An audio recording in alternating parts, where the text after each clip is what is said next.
রাঁচিতে এসে ভাবছেন কোথায় খাবেন বেঙ্গলি ভালো খাবার, চলে আসুন তাহলে আমিও পেটুকে। আজকে আমিও খেয়ে গেলাম। অত্যন্ত ভালো এনাদের ব্যবহার এবং খাবার নিয়ে তো কিছু বলাই নেই। অত্যন্ত ভালো মানের কোয়ালিটি খাবারের এবং খেয়ে সত্যি আমি কলকাতাকে ফিল করলাম, পুরো বাঙালি খাবারের স্বাদ পেলাম। প্লিজ সবাইকে রিকোয়েস্ট করবো আপনারা সবাই আসুন এবং আমিও পেটুকে একবার ভিজিট করে যান। ভাত, ডাল, তার সাথে ছিল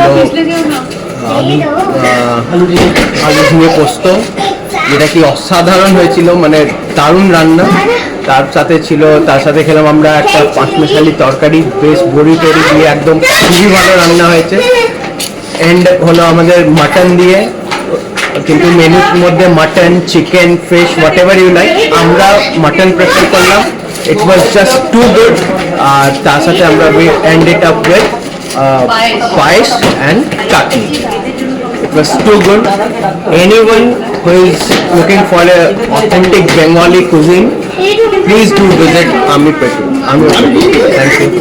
রান্না ওয়াজ ভেরি গুড, সবকটা আইটেম খুবই টেস্টি, পায়েসটা specially very very very good. Thank you. Hello, খুবই ভালো খেলাম, সব রান্না ভালো ছিল। চিকেন ওয়াজ অসম, আলু ঝিঙ্গে পোস্তটা অসম ছিল, অসম, খুবই ভালো। And service is also good, everything is very good.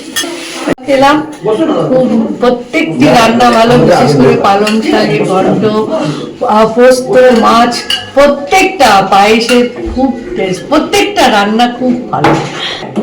আমরা কলকাতার বাইরে, কলকাতা এবং বাড়ি দুটোকেই অল টাইম মিস করি, কিন্তু বাড়ির খাবার খেতে চান, চলে আসুন আমিও পেটুক। আমিও পেটুক।